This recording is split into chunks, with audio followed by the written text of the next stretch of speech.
حمد باری تعالی اور نعت نبی کریم صلی اللہ علیہ وسلم کا سلسلہ بڑے ہی آب و تاب کے ساتھ چل رہا تھا۔ اب آئیے مقررین نظام سے روبرو ہوتے اور ان کا خطاب سنتے۔ دوستو، بخاری شریف کی حدیث ہے ان من البیان نصیبا کہ بعض سحر آخری ہوا کرتے ہیں، کیونکہ خطابت نے ہر زمانے کے اندر الگ الگ رنگ و روپ میں اپنا جوہر دکھایا ہے، کیونکہ خطابت میں جادو ہے، سحر ہے، تاثیر ہے۔ شاعر کہتا ہے کہ خطابت وشم میں آئے تو پھر ہتھیار بن جائے، خطابت وشم میں آئے تو پھر ہتھیار بن جائے، کبھی نیزہ کبھی خنجر کبھی تلوار بن جائے۔ خطابت کی گلب شانی مسلم ہے زمانے میں، خطابت کی گلب شانی مسلم ہے زمانے میں،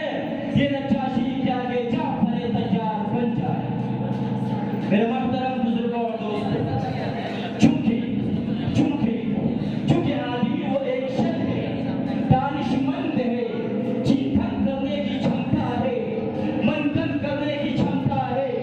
ترک دے جانے کی چیشٹا کرتا ہے، ہر باتوں کو دلیل سے سمجھنے کی کوششیں کرتا ہے۔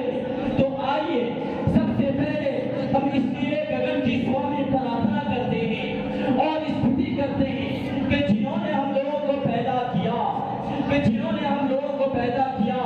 اتنا حسین اور سندر انسان بنایا، دھارمک کی سنستھاؤں میں منتن کو زرتشت کو یوں اکثر کلیچہ مانا گیا۔ اللہ رب العزت کا پاک ارشاد ہے وَرَفَعْنَا لَكَ ذِكْرَكَ کہ میرے محبوب ہم نے آپ کے ذکر کو کتنا بلند کیا اور کہاں تک بلند کیا، یہ بلند کرنے والا اور ہونے والا ہی جانتا ہے۔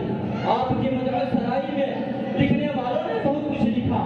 کہنے والوں نے بہت کچھ کہا، لیکن آخر میں لکھنے اور کہنے پر مجبور ہو گئے کہ میں کیا جانوں کہ کیا تم ہو، خدا جانے کہ کیا تم ہو، میں کیا جانوں کہ کیا تم ہو، خدا جانے کہ کیا تم ہو، بس میں اتنا جانتا ہوں کہ محترم بارس خدا کسی نے انوکھے انداز میں اس حقیقت سے پردہ اٹھائے ہوئے کہا کہ قلم اشجار ہو سارے سمندر روشنائی ہو، قلم اشجار ہو سارے سمندر روشنائی ہو، مکمل ہو نہیں سکتی کہ بھی سیرت محمد کی۔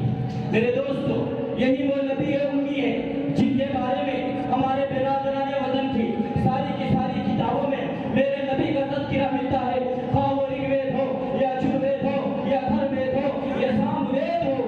آپ کا نام نارا شمس جی کا عربی عنوان ہوتا ہے محمد، آپ کے پیتا جی کا نام وشنویس عبداللہ اللہ کا بندہ، آپ کے ماتا جی کا نام شومتی سندر مزاج والی آمینہ، کہاں پیدا ہوئے شمبھر کے رام دارالامن شانتی کی جگہ، گلشن شمشیہ کے نشو تقول۔ ہر مسلمانوں کا یہ عقیدہ ہے کہ آمینہ کے جگر کے پارے، عبداللہ کے نگاہوں کے تارے، امام الانبیاء سید الکونین جیسی شخصیت نزول زمین پر آئی ہے اور نہ آنے کا امکان ہے۔ میرے دوست، کیونکہ ہندی دھرمی سناتن دھرم اس لیے کہتی ہے کہ کشنے اوتار یارت پنتم پریتھوی مدھم مرن سنکیارتم بلونتم سدارم سدی سربون نما سنے گرا پرتم کو پرسوتم، یہ منتر طویل ہے۔ وید کی ساری کتابوں میں میرے نبی کا تذکرہ ملتا ہو، خیر و رگ وید ہو یا یجوروید ہو یا اتھروید ہو یا ساموید ہو۔ کسی نے یہ بھی کہا کہ انتقام دے متشاری شراجر مومن دیگرس چہر دی سنوات کے رب نظریا۔ میرے دوست، اللہ کے دل پر کونین کے سرور شافی و مرشد تاقی کوثر برتر و پارا بہتر یہ سارے کائنات میں سب سے افضل ہے، جو حسینوں کے حسین ہے، ناظرینوں کے ناظرین ہے، مانے جبی ہے، علی ربی ہے، طہا و یاسین ہے، رحمت للعالمین ہے، جس کے کردار کی عظمتوں کو حسینوں کو بھی یقین ہے، جو امین و صادق کے لقب سے ملقب ہے، جو بر رحمان ہے، جو ابر رحمان ہے، جو خیر الورا ہے، جو بدر الدجا ہے، جو نور الہدا ہے، جو احمد مصطفیٰ ہے، وہ محمد مصطفیٰ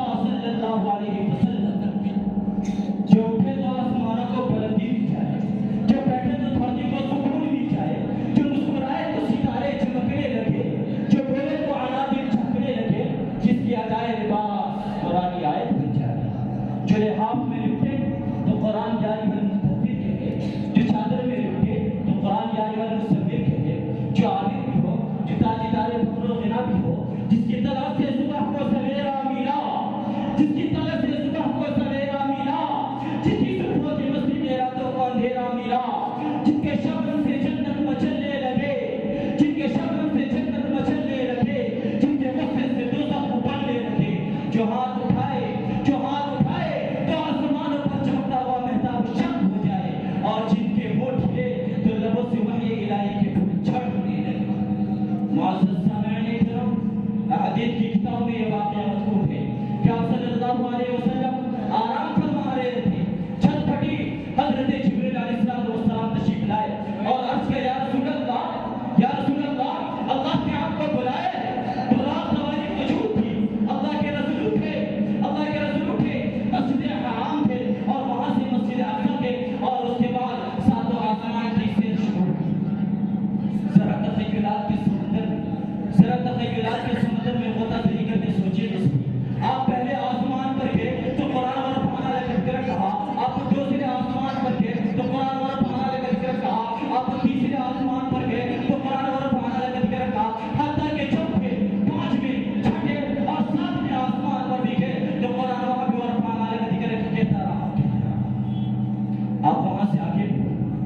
اس بلندی پر پہنچ گئے جہاں سے ساتوں آسمان نیچے، میرا نبی اوپر، شمس و قمر نیچے، میرا نبی اوپر، شجر و حجر نیچے، میرا نبی اوپر، دشت و جبل نیچے، میرا نبی اوپر، بیت معمور نیچے، میرا نبی اوپر، اور مجھے یہ کہنے دیجیے کہ ساری کی ساری کائنات نیچے اور میرا نبی اوپر۔ میرے محترم بزرگوں اور دوستوں، اب آئیے بلا کسی تاخیر و تمہید کے جناب محمد رسول اللہ صلی اللہ علیہ وسلم قصوہ حسنہ پر لب کشائی کرنے کے لیے میں دعوت سخن دینا چاہتا ہوں۔ برادر مکرم ورفیق انجمن جناب مولوی محمد گلزار عالم، متعلم درجہ عربی 4، ان کا استقبال ان اشعار کے ساتھ۔ خطابت کی دنیا میں ہے حکمرانی، خطابت کی دنیا میں ہے حکمرانی، خطابت کی دنیا میں ہے حکمرانی، دلوں کو جگاتی ہے سحر البیانی، فدائی کی تقریر پر ہے زمانہ، فدائی کی تقریر پر ہے زمانہ، گلوں کا تبسم کرے گی جوانی۔ موسیقی